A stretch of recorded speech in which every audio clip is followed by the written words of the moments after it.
thank you for coming. We're a little bit late, but I don't think that's going to matter too much. As you've just heard, we have a very interesting panel here. If I read the brochure correctly, there's been VR made in France, VR made in Denmark, VR made in Luxembourg, even on the agenda. This afternoon we have VR made in India. I suspect we're going to hear it's a multinational effort, and for that reason I'm going to call up SS Rajamouli director, first of all.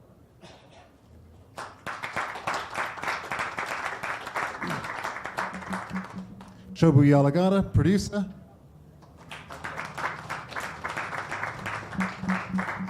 And Raja Koduri, who's going to be our tech ace this afternoon. Sit down, gentlemen. We've only got 2 microphones, but I think we're going to have to learn to share. We're going to have a session that involves, first of all, some video and some slides. We're going to have a panel discussion, and I'm going to leave plenty of time for Q&A. And I think there's a microphone that's going to rove around. I say plenty of time because I'm a journalist who knows absolutely nothing about VR. This is a learning experience for me today, and I might not ask all the right questions. So I'm sure that you guys in the audience, if you've been watching a little bit and participating this week, you already know far more than me, and you can ask some smarter questions. With that, I'm going to move on. Raja Koduri, help us a little bit. Why is RADEON involved in VR at all? You need a microphone. Yes. So Patrick, I'll jump into that. You've got some videos. I got some videos, and I got some slides. We're going to play them quite quickly, right? Yeah, and maybe after we finish introduction of the rest of the panel members, I can just walk through my slides. So anyway, let me introduce myself. I am Raja Koduri. I'm the Senior Vice President and Chief Architect of RADEON Technologies Group at AMD, and we've been involved with VR for a little over 2 years.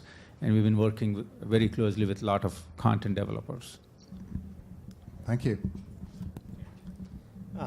Good evening, everybody. My name is Rajamouli. I'm an Indian film director, Baahubali being my latest venture. And as my designation says it all, I tell stories. Good evening, everyone. This is Shobu, and I produced Baahubali, and I'm producing Baahubali. The first part is over, and the second part is due for release next year. And in between, we got VR and all that planned out for everyone. Let's get the videos. Do we need to close the door? Beginning of an exciting era. We call this the immersive era. Experiences that are way beyond a 2-dimensional screen will be accessible to us. So this immersive era is being brought in by devices we are calling virtual reality headsets. But the key enablers for this technology is actually the GPU and the game engine. And we, AMD, have been working with game engines and GPUs for 25 years now.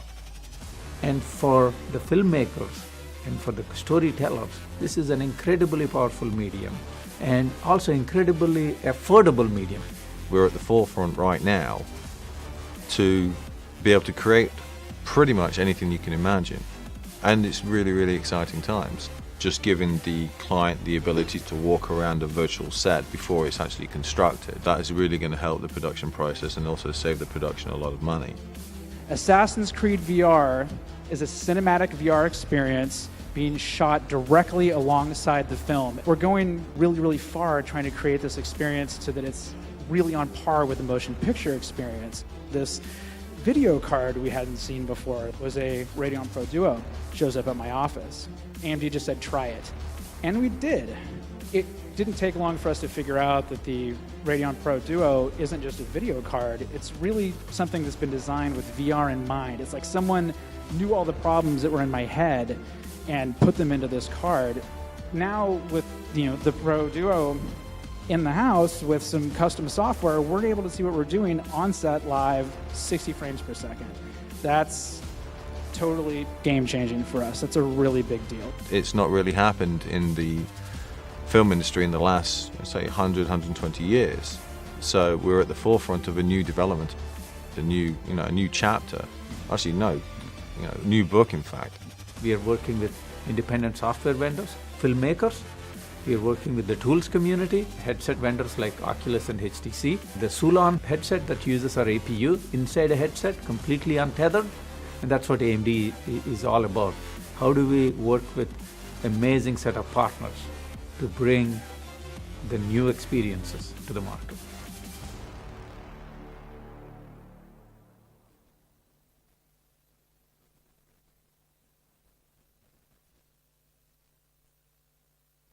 Silence on the set, please. Silence. Action!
Switch to the slides now. You're going to need to speak into the microphone. Oh, yes. Yeah, I need it. Is this on? Okay. The filmmakers need no introduction, right? Their work speaks for themselves. Whereas us technologists need, what we do behind the scenes needs a lot more introduction. And I get asked this question actually, at least 15 times during the last 2 days in cons. What does the graphics card do? What does, how does this thing work? So I put just a few slides of introduction of, what I do and, what the GPUs do. And I'll, try and walk through very, very quickly on what we're trying to do with VR. First, just me personally, I discovered that I like to draw pictures a long time ago, 30 years ago, but I couldn't draw.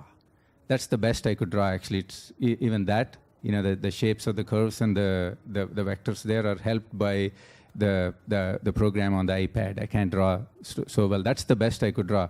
Then I thought, I was reading about computer graphics when I was in college, and then there was this notion that you can draw any picture you want if you have an idea in your head and mathematics, and you write some code, you can produce some pictures.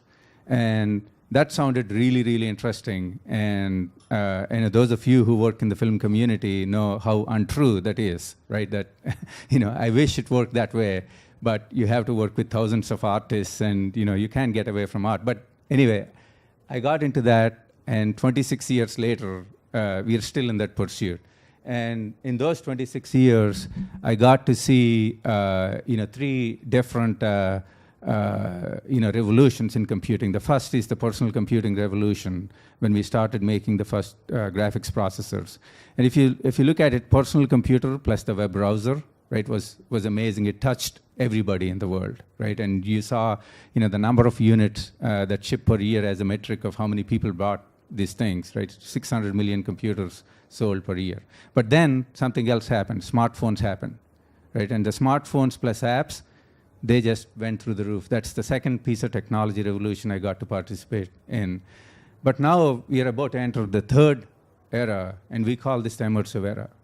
And this immersive era will be powered by game engines, which it sounds surprising for a lot of people. And if you know the details of what a game engine is, game engines are these amazing pieces of software in which there is great graphics, great physics, great AI, great networking.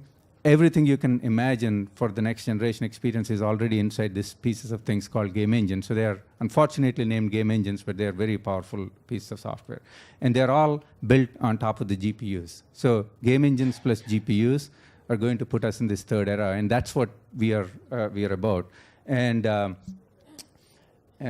what we want to achieve with VR, people ask, where are you going with VR? What do you want to achieve? And the real ultimate goal is that we want to achieve this thing called full immersion, right? Full immersion is not just visual, sight, which is what we are focusing on now.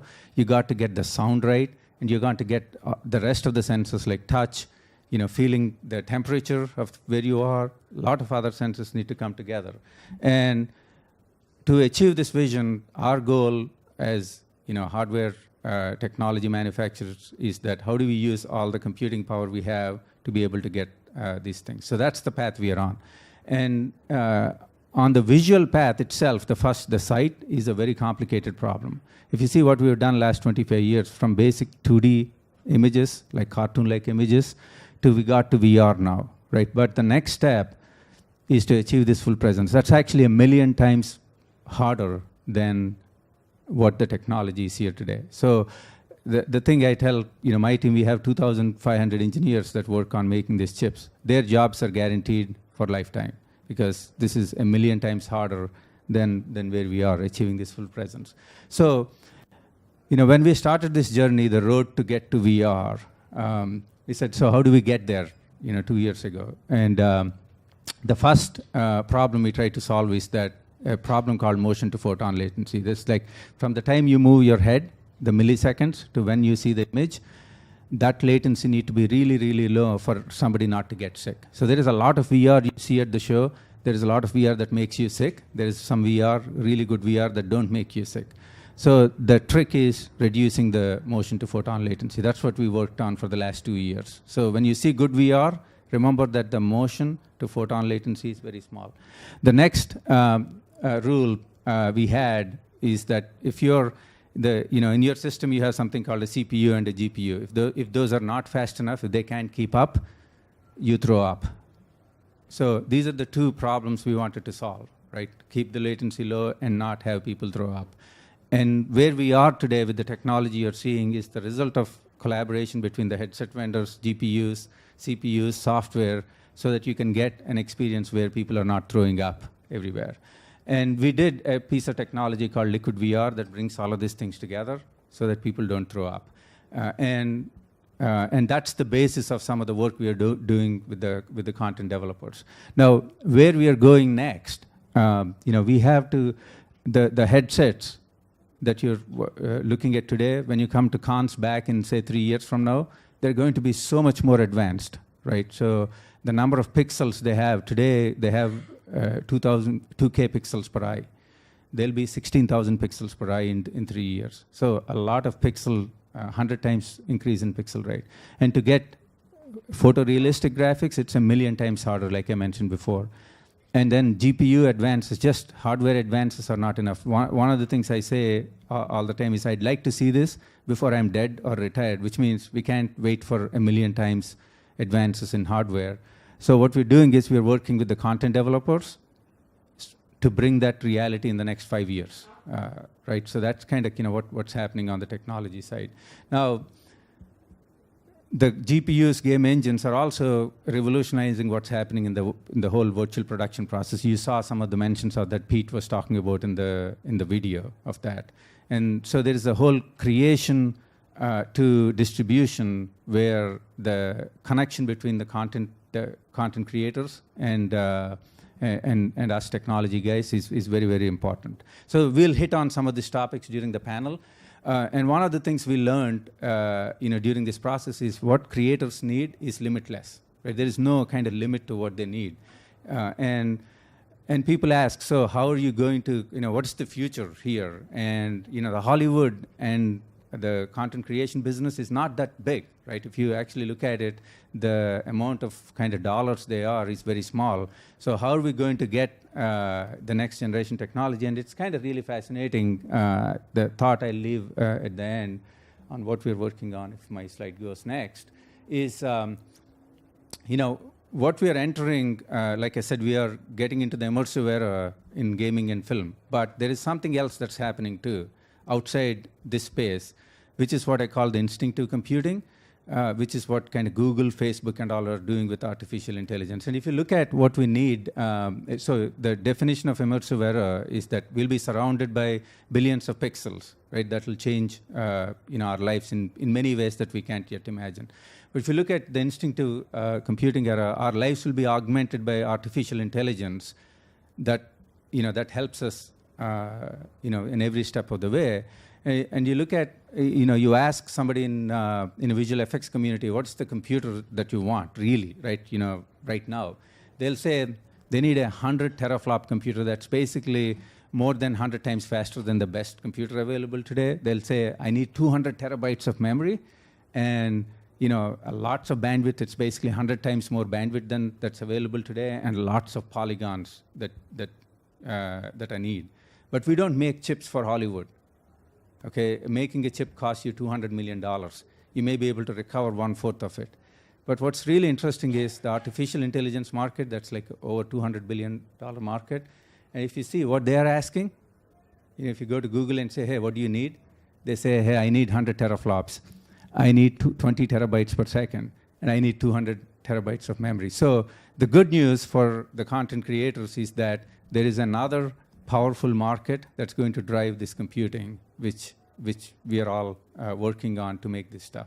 So that's kind of, I'll leave you with that, and I know we'll get into many more interesting questions during the panel discussion, but that's the whole continuum between, creation, the content creation to content distribution, and the challenges that we are trying to solve as AMD and as Radeon Technology Groups. So with that, I'll hand it over to Patrick and get back to the panel mode. Thank you. So thank you very much. We can have the lights back on again, and we can have the panelists back on the stage.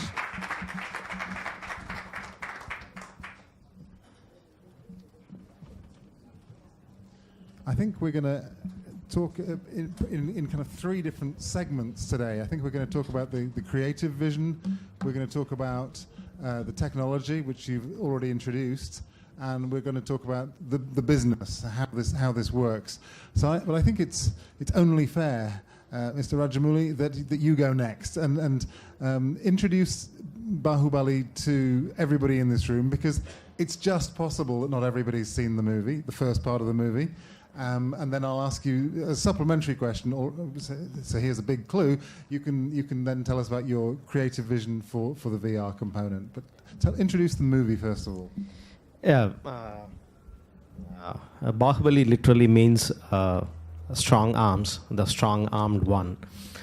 Right from my childhood, I had this thirst for stories which are larger than life, emotions which are larger than life, situations which are larger than life.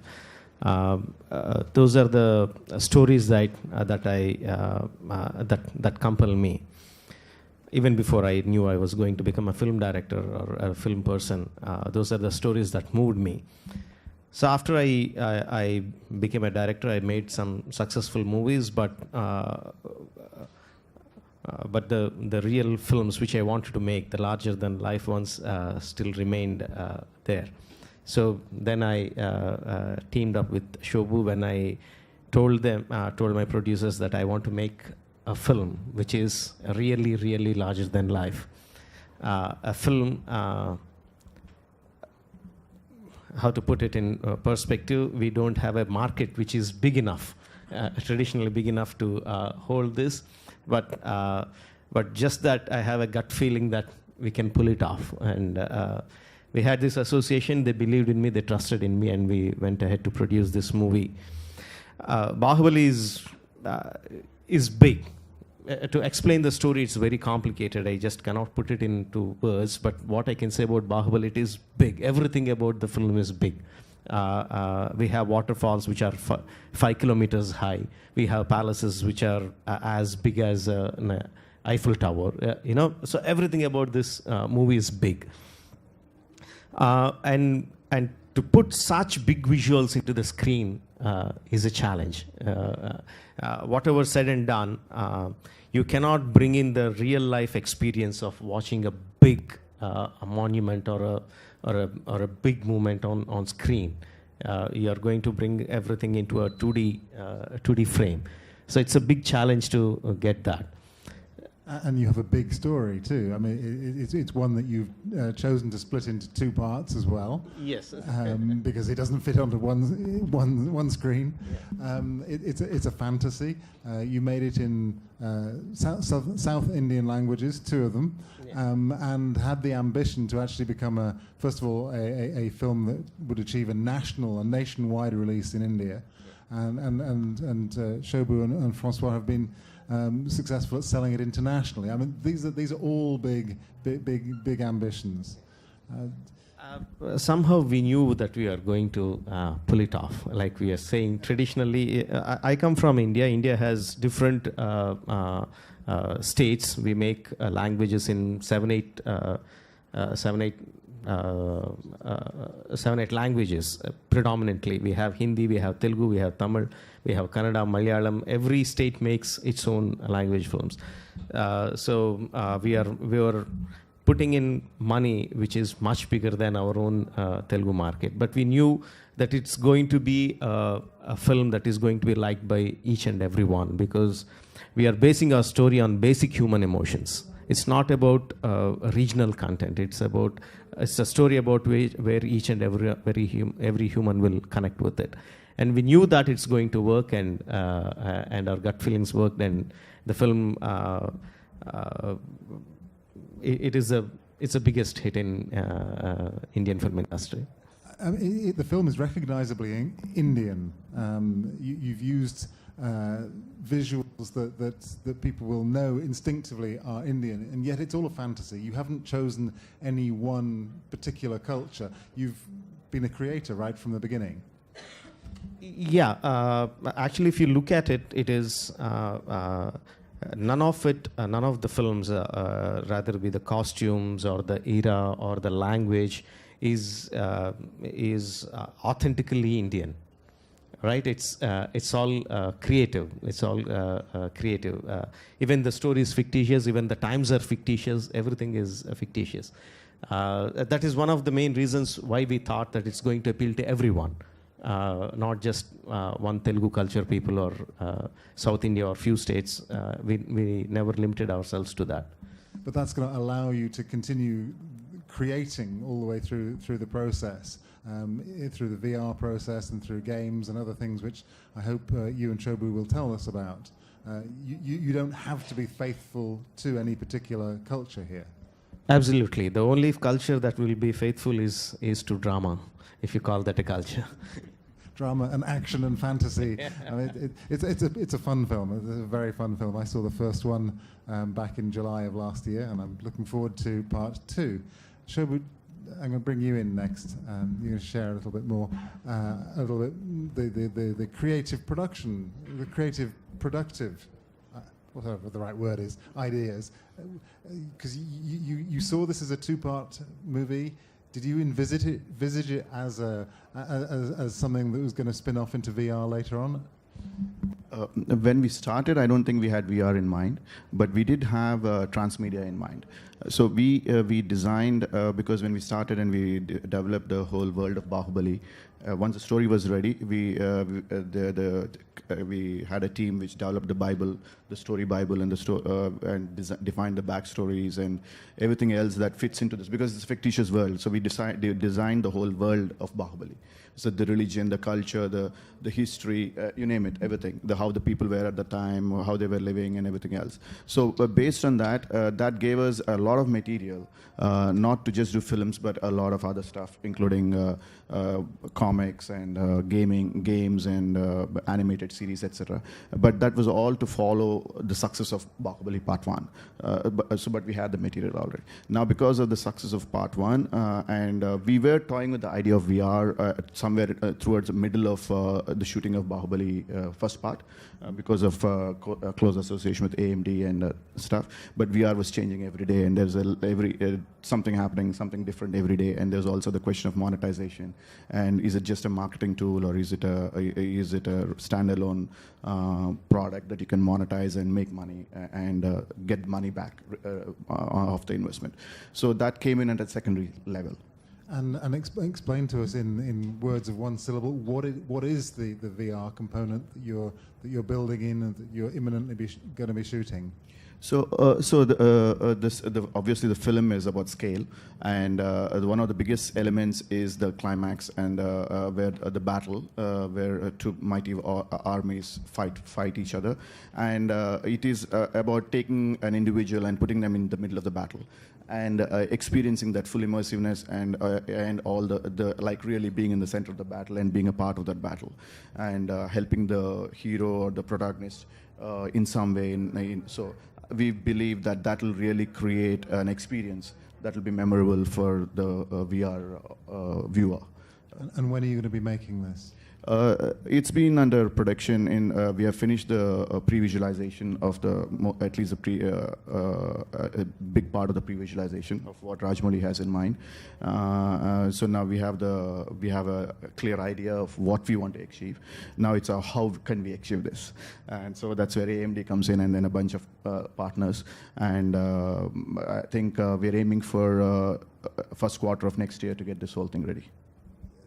The first quarter of next year is when the movie releases. Just before the movie releases. The idea is to have it prior to the release of the movie. Yeah. And what is it? It's going to be a standalone thing that people have to go and see? Is it something they download? How's it going to work? So again, here it's like I said, if it is primarily going to be a marketing tool, we wouldn't have had the kind of monies to spend on that. So again, like how we had believed in the film and went beyond the normal logical business sense of the word in putting the budgets for this film. We believe that if you really invest in a quality VR and not think about and spend the money required to build this as a quality VR, and then have a monetization in place, so it will be not a marketing tool but a standalone entertainment and experiential piece. So that's what we're trying to build. And that is one aspect, and the other is how do you monetize it. And for that, we are working with, again, AMD and a bunch of good partners on probably rolling out some kind of taking this VR, really high-end VR experience to theaters around India, and probably 100 to 200 locations around India, where you actually have people can actually buy a ticket and experience the VR. The movie concept, the two-part movie concept that you are working on, it had a budget, I think, of about $40 million is the published figure. Yes. How much are you spending on the VR? And is that coming on top, or is that coming out of your existing budget? No, it's a separate budget altogether. It's a separate independent project. We are still working out the numbers, but it'll be on par with the best, what it takes to make a best VR experience. But I don't have an actual number as it. We're talking $1 million or more? Yeah, definitely more than that, yeah. Okay. Time to bring you back in, I think. How are you helping and guiding this particular VR experience? We started, talking about the VR experience about 2 years ago. And I visit India once a year, roughly. And when I visit India and when I go to the set, when I visited the sets of Baahubali for the first time, I was completely amazed. I was amazed at kind of, what they were making, the scale of things there, and that's what kind of that inspired me to inspire them to say we got to do something with these assets, with this scale. You with just all the happened stuff. to be on the sets by accident. I mean, not everyone wanders around film sets. No, I happen to be related to Rajamouli. We are This first helps. cousins. So if I have to meet my family, I have to go to the set. Actually, I have no choice, in fact. And the set is like, some 50 miles away or something. So it takes whole day to go there and come back. So I have no energy left after. So that was the beginning of kind of, looking at what they were creating. And you could see that they were doing something really special, right? And as Shobu said, that they were thinking transmedia, the methods they were using for the asset creation and all was also really interesting. And I also happened to, I have another role which I didn't talk about. I have a visual effects studio, that I founded with a collection of people that's based in Hyderabad that worked on this film. So I was involved on the visual effects side as well in terms of the assets that are being created for this film and all as well, right? And monetizing the assets, how do you kind of leverage these assets in different places was also a thought process that we had.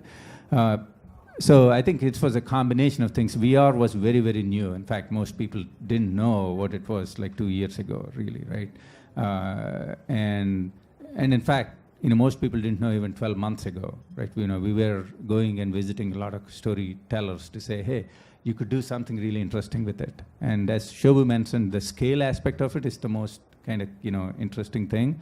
But again, when you put that in the hand of imaginative creators, we don't know what they're going to do with it, right? We still don't know what he's going to do with it. I mean, we have some idea now that we have some pre-visualization, that's as of 3 hours ago, but, and that could change by the time we get to the end of the year. How it's going to change and all. So anyway, that's how we got on this journey, and we will see where it takes us by first quarter next year. I think everyone is still working out what visual reality, virtual reality is. I'm sure that if you've been around this week, many people have got different definitions, but I'd love to hear your definition of what you actually think it is. My definition. It's interesting that the scale of VR experience is very large. Actually, speaking of scale, just the VR experiences are also very large. And I kind of said this morning to somebody. I said that they are bad VR experiences that are very convenient, and they are good VR experiences that are very inconvenient, right? That's the range. And unfortunately, both are called VR experience, right? So. And my definition of VR is essentially, like I said, it's the concept of presence, that you put something on your head and it puts you in a place that you're not physically at, right? So any experience that can transport you to a different location than you're physically at, to me, is the virtual reality experience. So the more immersive, the more believable, the more compelling we make that, that to me is the VR. And I don't think a lot of experiences that you see today qualify for VR in that definition. But at least what we are striving with this partnership on Baahubali 2 is to be one of those experiences that it is real VR, it is real full presence. And do you define it as being headsets, or do you define it as being software? It's all right. It's the headset technology, it's the computer technology, it's the software, and it's also the the idea, the content, the story and the sequence got to be immersive, that got to be compelling, that kind of lets them forget that they are actually just sitting in standing in a booth, right? So all elements need to come together. And by the way, the last thing that don't get mentioned often actually is very, very powerful is the audio element of it, right? Doing the audio, the music, the soundtrack, the three-dimensional thing right is amazingly important. And that's an element that we are definitely thinking about, and that's one of the things we want to get right for the Baahubali experience. So you've told us that there's good and bad. You've told us that you want a good experience, and you've told us that you're going to spend a lot of money. What are the actual steps that are the next steps to making this happen? How does it happen? Do you have to have lots of cameras? Do you have to write new screenplays? How do we do it? I mean, I'll pass it to the director on some details of the how, but we have engaged, like I said, in the last 2 years in a lot of development of VR content. We have AMD funded many demos, I call it, short VR experiences. So we learned quite a bit on what works and what doesn't. And we are trying to bring that experience to the table as we engage on this stuff. But it all really starts with a story, right? So it has to start with a story. It has to start with something that it has to start with the director's vision, right? So that's the what and why, and then there is the kind of how and when, which involves budgets, people, right, schedules and all. So it's the what and why, and we are excited to see the what and why from the director, and maybe I can pass the mic on to him to let's do that. First time when I saw a short piece of VR in a headset that was shown to me by him. Like everyone else, I was blown away. No, it's a roller coaster experience. Then we saw some Dragon Island, some dragons flying around, and we flying around and all the stuff. It was exciting to see. But I'm principally a storyteller. If I go and stand before a monument, if I go visit a palace or a castle, I just don't want to keep looking at the beauty of it. I want to tell a story. What is the kind of story that I want to tell with it? So within 3-4 times of wearing the headset, I started thinking of how to tell a story in it, so there are definitely challenges coming from a film background. We are used to telling stories in a certain way, and people are used to watching the stories in a certain way. Now here comes a medium which is completely different from the regular filmmaking. So it is much more a powerful tool than regular filmmaking, but also there are many more challenges. How do you make, it's basically giving the camera to the audience. You're telling your story at one point, but the audience can choose to look wherever he wants. Listen to whatever he wants, and what if he misses the principal point?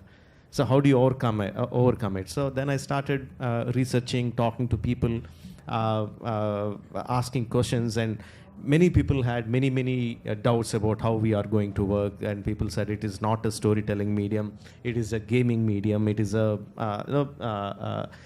it is so many things except a storytelling tool. but I felt it. Like few other people, I also felt it is a very strong storytelling tool. Only thing is, you need to find out a different way of telling your story. You can't go in the traditional way of telling the story. And how to do it is, you can't keep asking questions. You start making a film. Only then you will know your answers. You jump into the river, then start learning swimming. You can't go on theory for a very long time. Then with whatever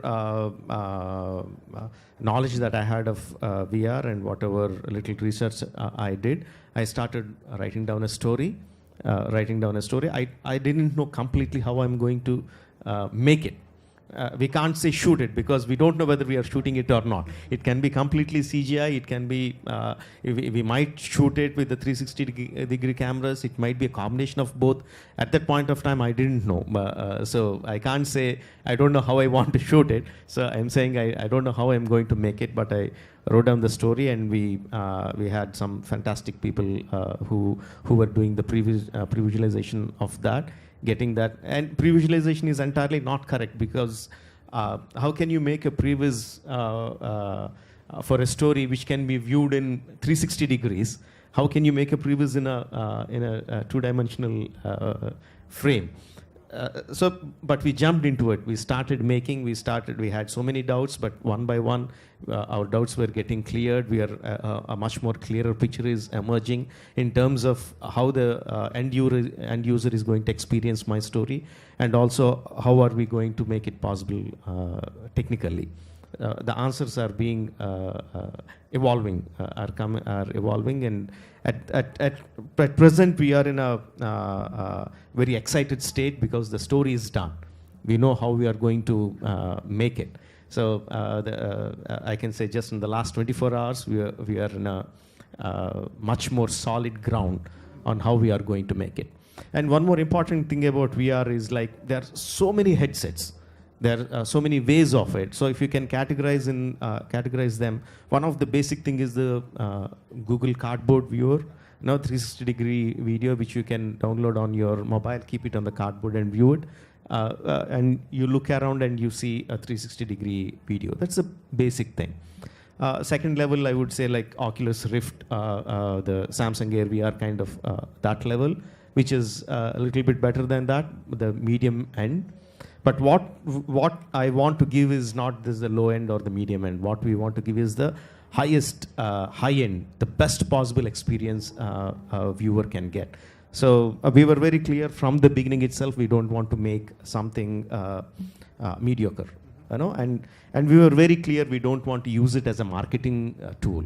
So most of the VR experiences that you see in the market today are made for marketing purposes, just to promote the film. We didn't want to do that. Just like Shobu was mentioning when we are making the transmedia, we didn't want to make it like a marketing to market the film. Wanted to standalone comics, standalone television series, standalone animation series. Likewise, Baahubali VR is going to be a standalone experience. It's not just you can watch the VR without knowing anything about Baahubali and get excited about it. But if you see the film, the excitement will be more. So we are very clear about it. So like I said, now we are in a very clear picture how we are going to make it. How do you write it even down? Because I mean, writing something down is about as one-dimensional as you can get. So how do you then go from that to having space and dimension? And what language do you have to use? Because I always find that the creative people often speak a completely different language to technical people, even if they're using the same words. Yeah, that's true. But like again, when we are writing a story for a film, we don't think about how we are going to shoot it, how we are going to achieve it. We just write a story that is very, very exciting. After the story is done, then we get in all the technical people and say, hey guys, here we have an exciting story. Now break your heads on how you are going to make it possible. Now, the same way with the VR story as well. I'm not going to think about how I'm going to achieve it. I'm not going to write one line and break my head on how I'm going to achieve it. First, I just keep on writing to, or keep visualizing it to see how to make it a compelling story, how it should excite me as a story first. So then we have all the technical guys. See, I have the story. You break your heads on how to achieve that. How was it explained to you, Shobu? What was that? Sorry. How was it explained to you? The advantage is that I've been involved very in detail. I mean, very closely with the project. I've been traveling with it with Rajamouli and all the things. So I know I know what he is. I know what kind of thing he's aiming for. So that gives me a lot of ease. But then we said, okay, let's go for the pre-visualization. Let's take it one step at a time. So we are all on board saying that we want to make a VR experience and we want to make something that is compelling. Now, like how he said, I let the technical guys figure out how they want to break it. I said, let him figure out how he wants to make it compelling. I'm not going to break my head on that, but I knew it was going to be compelling. And then the next step was going into pre-visualization. And then now we see what we're trying to achieve, and we know that. So that's one step at a time. We've been going one step at a time. So you're kind of the interpreter then? Yeah, you can say that. I'm kind of everything comes back to me ultimately because I need to take the final call on now are we moving forward on this. So everything is here. This is where we are right now, and what's the next step? Because it's a really evolving and things are changing every day in terms of technology, in terms of the amount of monies to be invested, in terms of how we can achieve it and how we will distribute it. So it's changing every day, and what we're talking today might be different from tomorrow. So that's why we're taking it one step at a time. I remember when 3D movies started being made in quantity, they required new kinds of technicians. How do you find the new technicians? Do they exist for virtual reality? I can take it. Yeah, that's actually a great question. That's where actually just going back to they do exist, and it's interesting because the game engines and the game development has been around complete real-time processes, right? And they are used to 360 degrees. That's what they do, right? So there is a lot of knowledge from the real-time game engines and the folks and the technicians that are involved with that industry, which is quite large industry, actually, larger than the film industry. That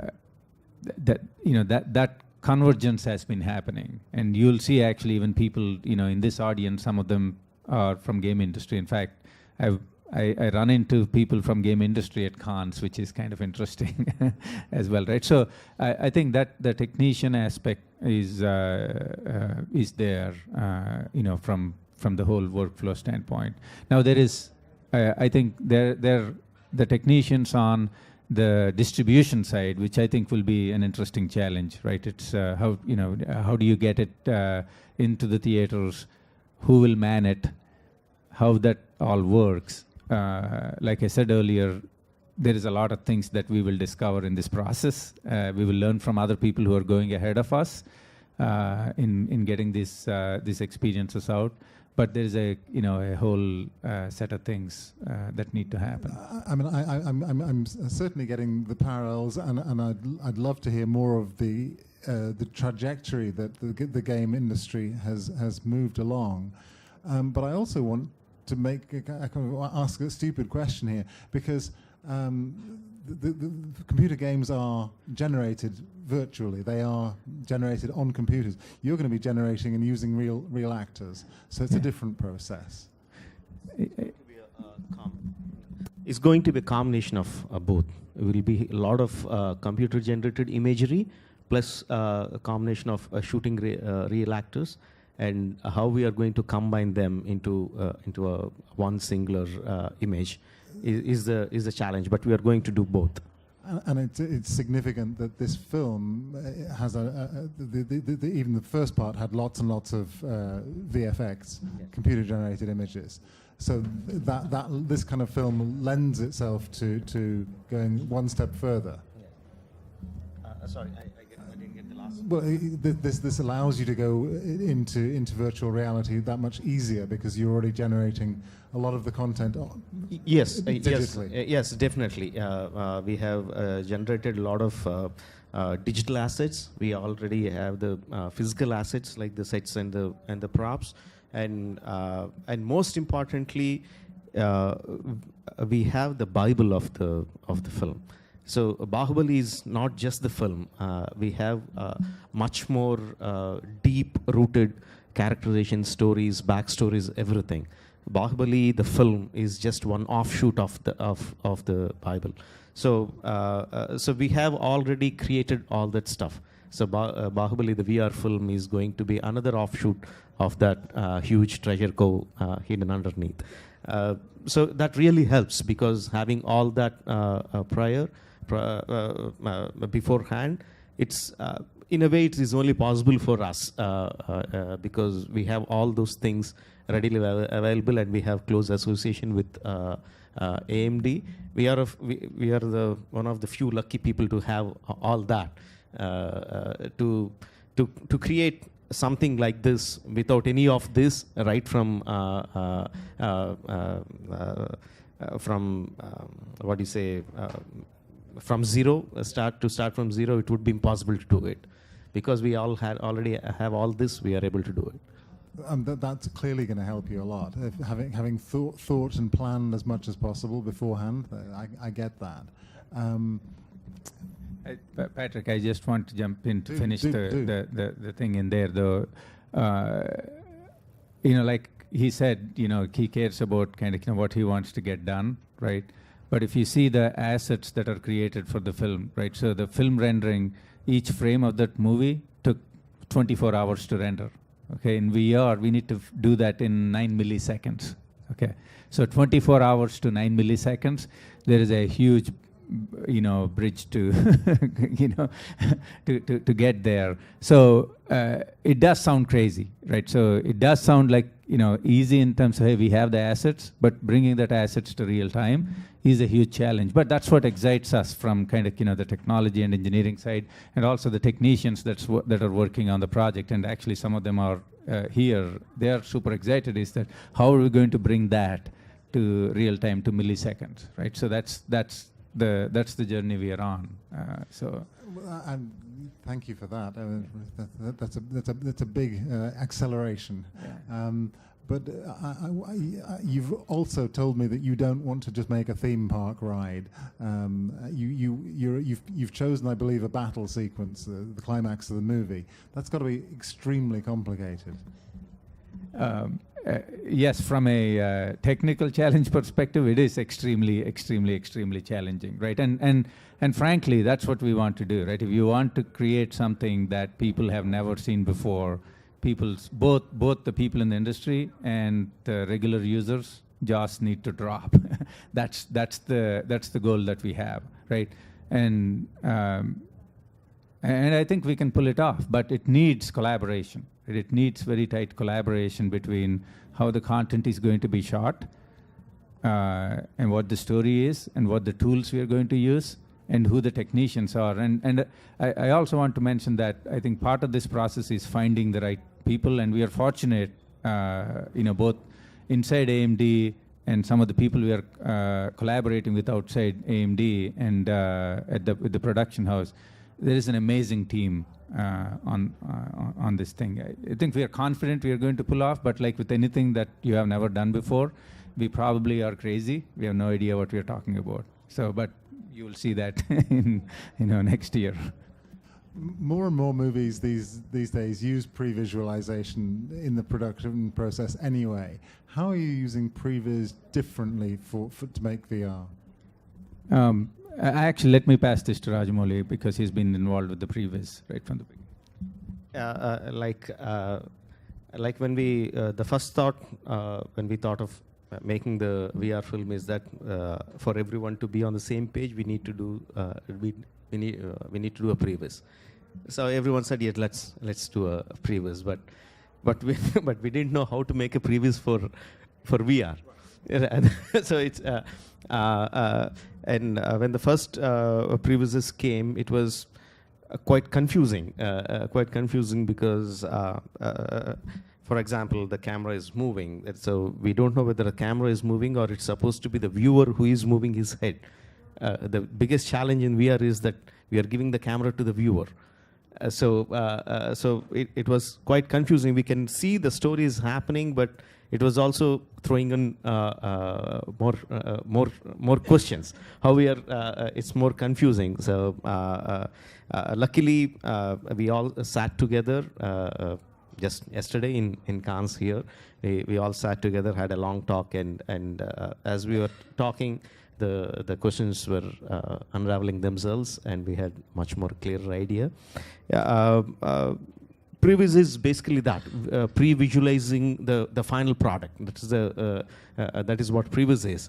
So when the questions, when we have that basic idea, basic previs there, and we all put our heads together and talk about how it is going to happen, then we are more clear about how it's going to happen in the final picture. Got it. And how long is the sequence going to be that you're going to make? It is not a linear narrative, so we are making it even more interesting for the user, because every time he's going to watch the film, it's going to be different. He's not going to watch the same story again and again. he has the choice of taking different paths in the story and watch a completely new story. The starting and ending will be the same, but the paths will be different as and he has the ability to choose. Each time probably will have about 8 to 10 minutes. Each duration will be different, and I think it will be 8 to 10 minutes will be the length. And could you stay in it longer? I mean, you can go round and round. or is it always going to be 8 minutes? It depends upon the path that the viewer is going to choose. He will be he can see the film in 4 different ways. 4 different ways, so each time is going to be different. It'll be the maximum of 10 minutes. So that's what, yeah. What are the 4 different ways? The paths that you have, the viewer has a control. So 4 options. Linear-ish path. Yeah. You have choices to make, and depending on the choice you make, you could. What you do is. So it's a bit like filling in your tax form. If you did this, you can go that way. If you go that way, you go that way. Yeah. If you do a stupid thing, then it'll be over quickly. I've seen my tax form. Patrick, I'd like to add a quick note on the previs. One of the things on the previs actually I want to share is that we are using a game engine to do the pre-visualization. In fact, we have John Griffith sitting right in front here. He did all the previs work on that. And the use of game engine in previs also gives the flexibility to change all the different camera paths and other things much more conveniently, much more real time, right? So that's the kind of connection back to how we're using real time technologies to make this aspect. So that was one of the key central aspects of for this previs. We are adopting game engines and the best in quality game engines that deliver great visuals as well. Is this adding time to the production? Is it going to take you an extra month, 2 months, 3 months, or are you able to do it all simultaneously and keep to the original schedule? It's simultaneous, definitely simultaneous, but at the same time it will take, I think, a couple of months more apart from the film. So you have not had to push back the release date because of the no, because we were planning it from almost a year by now, so we were integrating both. Shobu, question for you. How is this going to be exploited? How are you going to show this? Like everything else, we are working on that. But like I said earlier... trying to pin you down. The idea is to take it to... it's not like... definitely it's not going to be a Google Cardboard, or it's not going to be an app that you want to... or you can download, because that, I believe, will not give you the experience that we are hoping for. So we will probably do that, but that will be the downstream. But the initial stage is that we put it up in a public place like a mall or a theater lobby spaces, and have it like a kiosks kind of a thing with the most high-end hardware and headsets running it, and so the people actually come and experience it there. So kiosks or sort of personalized movie theaters? Yes, yeah. They basically it's like a high-end computer system, and like what we have out there that we have demoed there, what AMD is demoing, their Paranormal Activity. So it's something like that, but in a much larger, much more higher volume scenario. And how many of those are you going to have? If what I plan happens, I'm looking at least 100 to 200 theaters, locations, with between 5 and 10 5 and 10 headsets. In India? In India, yes. So when we come to the film being exploited elsewhere, is this something that automatically comes with the rights that you're selling, or do they have to buy those extra? No, it doesn't come with the rights. That's a different whole business model that it goes through. But we would like our partners to be a partner in that as well, and hopefully they would be. But the thing is, we have a huge fan base in India, and the fans want a lot, want to be immersed in the content. There's a lot of, this is one way of giving the fan base something more than just a film. Fans of the film, something more. And so I think we want to start off in India, where we have the whole critical mass and the whole volume of excited people, and then probably spread the excitement to the rest of the world. Well, I know Mr. Rajamouli has lots and lots of online followers. I'm sure you can drum up an audience.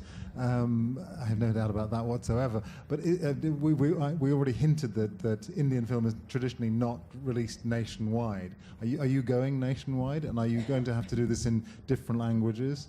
The VR experience? Yeah. The VR experience, we are trying to keep it language, independent of language. Yes, it will be nationwide, like the film itself, because this is one of the few, maybe the only regional film that has transcended all state boundaries and has worked across the country, and we want to keep it the same for the VR experience. And are people going to have to pay to go into these kiosks? Yeah, that's what we are planning. We want to make it a paid experience, and so the challenge is to make an experience compelling enough that that audience will pay for it and feel gratified after the end of the experience, and come back or hopefully tell a few friends. Yeah. You know what my next question is, don't you? How much is it going to cost? That's the trickiest part. We have not figured it. It's a learning curve, and I think it'll be a trial and error. We'll need to figure it out. We'll be, struggling with that question till the very end. Okay, I think I'm gonna put my microphone aside and throw this open to hopefully the roving microphone and someone who might have a question. Who's going to be there? Let's get the microphone down the front. It's coming. It's coming. Hi, and thanks for the first part of the movie. It was really, really great. I had a question maybe for you and from AMD concerning the VR experience. You mentioning that you're trying to push the limit and have like a really, really high end for the next year experience, especially if you pay for it in a theater or something. And you want to mix live action within a game engine. So far, I know you haven't shot it yet, but what's the main challenges for you? What you expect to be like the most difficult thing to achieve to merge these two different actually, your question itself has the answer. That's the most difficult one. Combining the live action with the CGI imagery in a 360-degree picture will be the most difficult thing. But I don't know how they are going to do that, how the technical people are going to do it. You don't have solutions yet. No, they have the solution theoretically. They haven't done that yet themselves. Like all the technical people, they have theoretical solutions for many of the problems. But when the actual problem arrives, then they sit together, break their heads together, and get the answer. But very frankly, I don't know how they are going to achieve it. Let's go there. As a corollary to that question, is it going to be volumetric film, do you think? Are you... The question was, is it going to be volumetric film? I don't know the definition of a volumetric film, but you can call computer games volumetric films with interactivity, right? So in that sense, it'll be fully immersive, fully CG, fully interactive. But the live action parts when you so that's the the technical challenge he was talking about, how we are going to capture the live actors, and there are multiple mechanisms, right? And I often joke saying that all problems come down to artists asking me give me lots and lots of memory and we'll solve every problem for you, right? So it may be as brute force as that. And one of the things with what Shobu was talking about, and the reason why we want it to be a contained experience, is that we can control the hardware, right? And it's basically whatever the experience needs, right? If it needs, like 20 teraflops of GPU and whatever, like 32 gigabytes of memory inside the GPU and 1 terabyte SSD with each system, we can do that, right? So it's but we want to deliver that compelling experience. If you're trying to do it as a download for anybody to experience, we can't control the experience, and that's one of the reasons why we want to take it to a theater in a very contained form.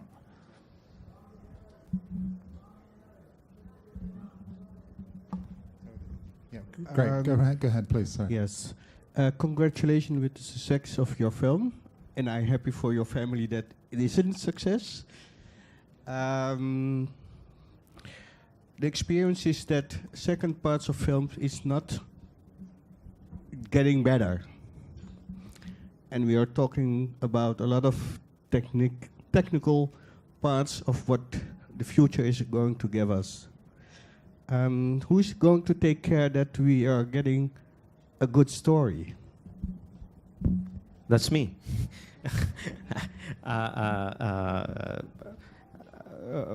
With all the technical jargon that goes on, I relatively keep myself free from all of that. My only thought would be whether the story that I am writing is compelling to the audience or not. Or whether it's compelling to me or not. Am I getting excited going through the story again and again?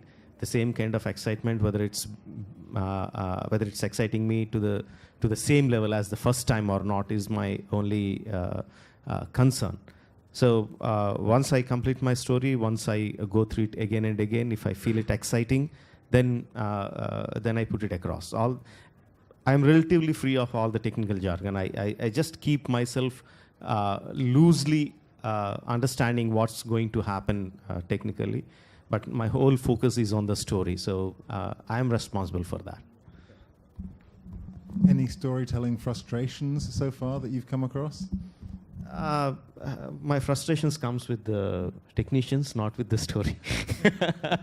Probably it's vice versa. They also feel frustrated with me because I keep asking them to deliver more and more, asking them to do impossible things in very limited time. And so the frustrations is with the technicians, not with the story.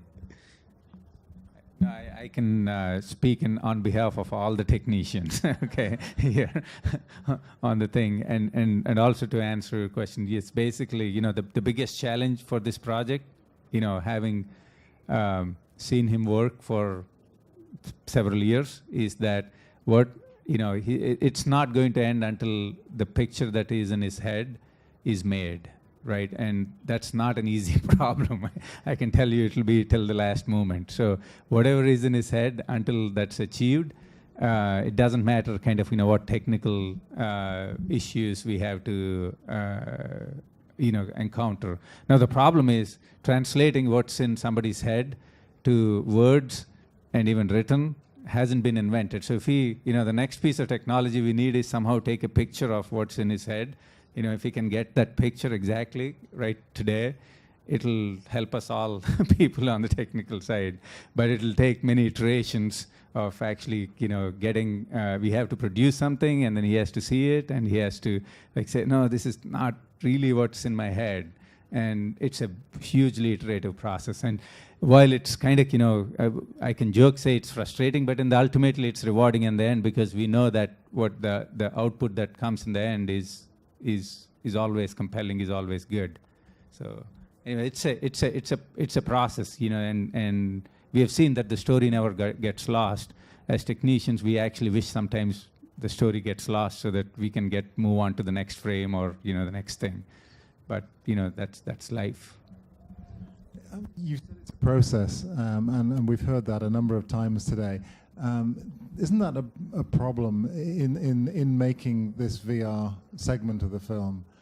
Because the technology is changed from the time you decide today the story to the time you actually get to shoot it.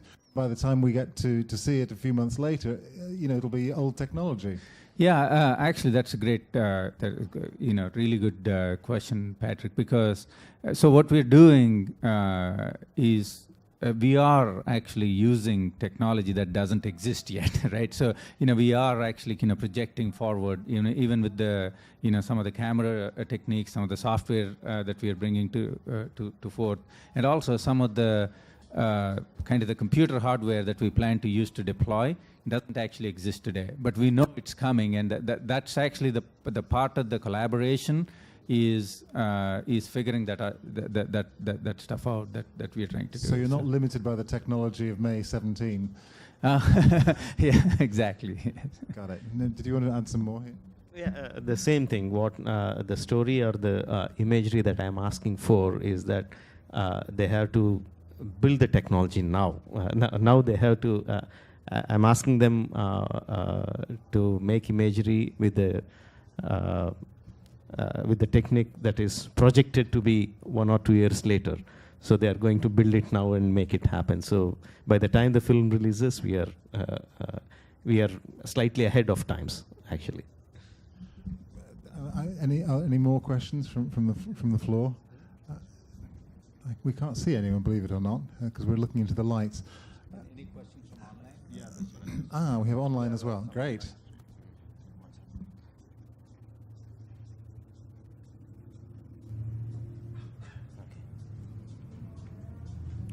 There are some questions. Should I read them out? You're going to have to. Okay. How do you see virtual reality enhancing the moviegoer's experience of Baahubali? That's what simple and direct question. Good one. Two answers to that question is, first is like we have already talked about it. It's not an offshoot of the film. So it is completely different from the film. It is from the same seed of Baahubali, but when you see the VR film, it's like you're watching another film with the same characters. You're going to watch another story, but it will be much more enhanced. If you see the film, you'll see the imagery in a certain way. And when you go and see the same another story based on the same characters, you'll be watching it in a completely different way, much more enhanced, much more bigger, and much more immersive. So if you watch the VR film alone, it will be great. If you watch the VR film after watching Baahubali, it will be even more greater. There's another question here. I'm not quite sure I understand it, but I think I'm going to pose it to you anyway. That's to Raja, I think. Okay, go ahead. How do you see VR integrated into everyday life? That's Raja's question. Yeah. I think there are many ways VR will be integrated into everyday life, and I can kind of talk all night long about that. But fundamentally, the one aspect that I'm most excited about, right, kind of beyond, the entertainment and immersive applications is being able to actually kind of transport myself. Us having this conversation, if you were in Cannes and I'm in San Francisco, and if we could still have this kind of a conversation, that's one of the possibilities with VR that I'm personally super excited that will let us kind of virtually travel to different places and meet people as if we are sitting in front of each other. So that, I think, is the most profound stuff. But there are other things outside entertainment, and education is the one that is the thing that I think is just definitely going to revolutionize how people learn in future.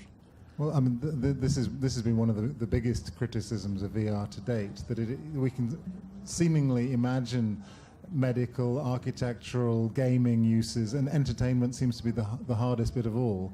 That's the least convincing case so far. Actually, I don't think entertainment is the hardest case of all. Actually, entertainment is a very, I'd say, enjoyable thing that will help us build all of these tools and technologies so that we can do kind of like real transportation of ourselves and also education. I often see, the kids of this day, including myself, are the most kind of attention deficit disorder people in the world, right? With all the technology, and the thing about VR, when you immerse yourself, you cut the the external stimuli that distracts you.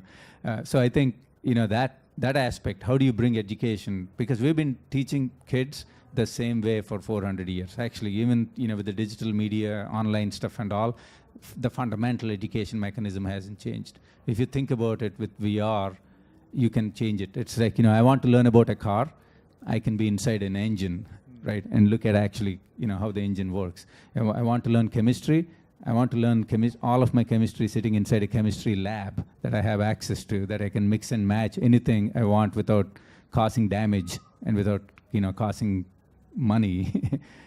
So that's the kind of learning that I want to do, that I think actually is fundamentally going to change how people are going to learn in future.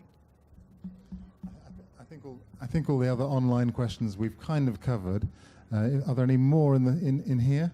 If not, we'll wrap it up, and I'll leave you with one tiny little reminder.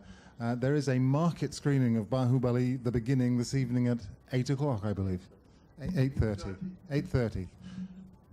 Thank you very much indeed for being with us.